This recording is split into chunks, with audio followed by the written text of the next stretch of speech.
There's big doings in Memphis, a big day for the police department, and even bigger for the schoolboy safety patrol. 1,000 lusty, husky throats cheering wildly in the parade to celebrate a great safety record. For 15 years, Memphis boys and girls have been going to and from school day after day without a single fatality. Not even a serious accident in 15 years.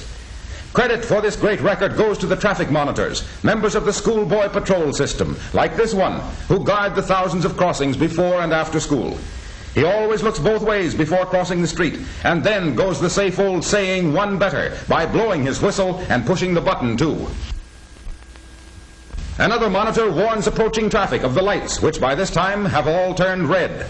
Motorists step on the brakes and all traffic comes to a sudden halt. Some responsible job, this monitoring business. Of course, this afternoon shift is a snap. Mornings when it's tough, because for some strange reason, these young pedestrians are much more anxious to get away from school in the afternoon than they are to get to class in the morning.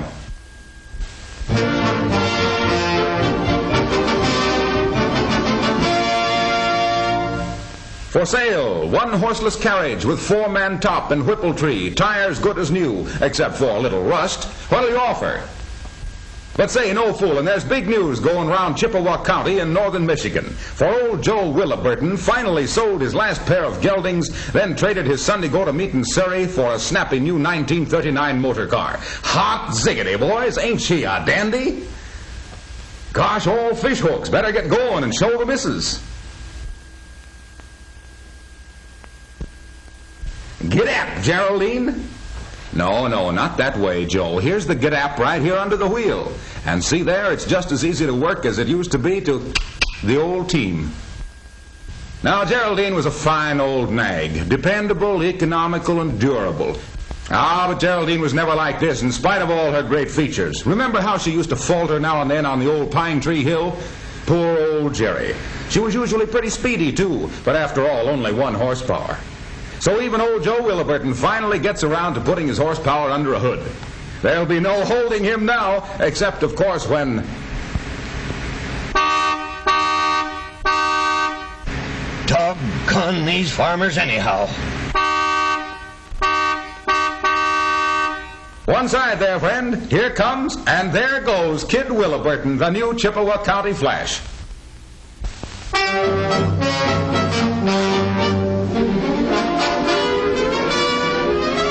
Down a Lone Star Trail, through rough and barren Texas rolling hills dotted with mesquite, in Indian file rolls a strange caravan of men and motor trucks.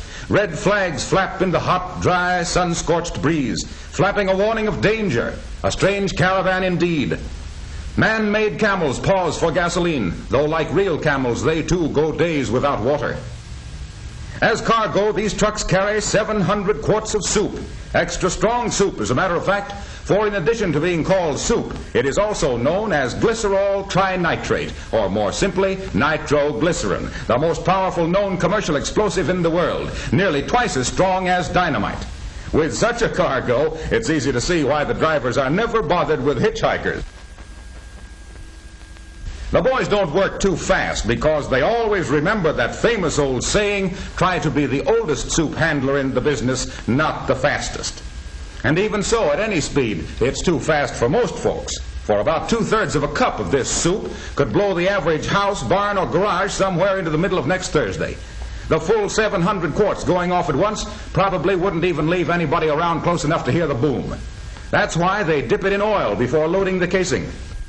Even the friction caused by sliding it in dry might easily cause an explosion.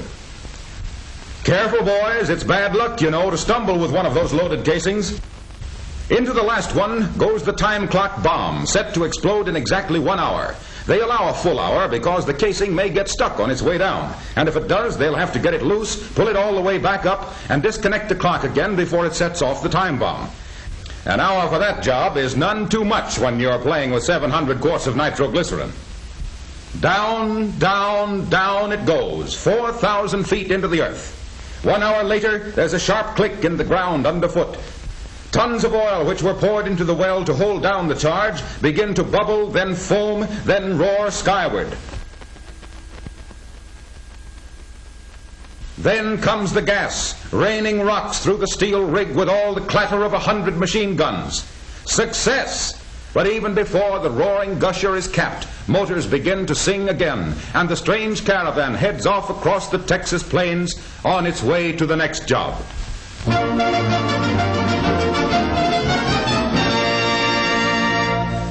Howdy, Professor. Won't you drop in for a spot of tea? No, thanks, boys, but here's a tip on that English assignment I made this afternoon. Yes, it's Professor Hill in person, but he doesn't surprise the boys at Valley Forge Military School anymore, for he's been high-stepping about the campus for so many years now, they're getting mighty used to it. Professor Hill has made a hobby of hobbling about on poles for some 20 years or more. Hobbling to music is even more fun, especially when you can punch out a station or two as easily as this. It's as simple as pressing a piano key, and it takes much less practice. Just incidentally, these particular stilts are the highest in the world, 18 feet. And they come in mighty handy on a Saturday afternoon when there's a bit of painting to be done around the eaves. No ladders to move, no trouble at all. In fact, he doesn't even have to stand aside for traffic that sometimes crowds the driveway. Even the youngest member of the family is up to 5-footers. Well, it's guaranteed fun if you stay vertical. Something like poling a boat up and down a river without a boat.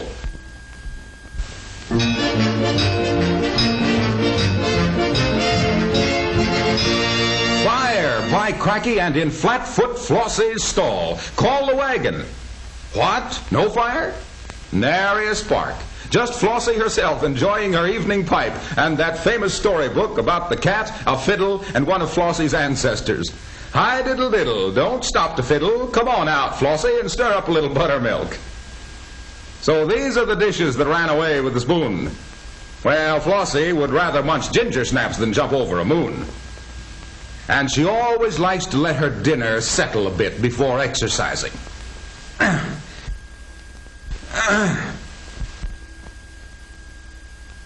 Come on, get going, Flossie. All it really takes is a little coaxing. The jitterbug, swing it, sister, mow down.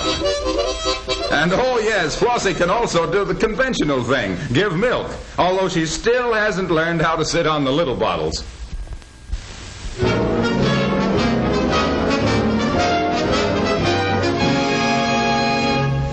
Shades of Robin Hood. The modern girl sets her eye on a bullseye. And watch this, without touching the egg. Aha, so this is the guy. No, the girls aren't quite this good yet. But after all, the instructor is always supposed to be better than his students, isn't he? Now, you can take the bow in either hand. Well, that's not quite it. Here, try it this way. This hand, and these fingers, chest out, chin in. Ah, now that's more like it. That's the way to shoot 'em straight and shoot 'em far. And speaking of straight shooting, get a load of this one. After turning the front wheels to the left as far as they'll go, he ties the steering wheel tight like this with a piece of twine. Shockproof string, you might say. And away he goes, off to show ye fair maidens there are a few tricks about archery yet to be learned. Dear girls, equipment for this one includes one bow, one quiver of arrows, a car with a stabilized front end, and oh yes, if you expect to line up a row of hits like this, be sure you include lots and lots of practice. That's all, girls. Dear Mr. Instructor, you're wonderful, but you're still only the second best archer in the world. Have you ever heard of a little fellow by the name of Dan Cupid?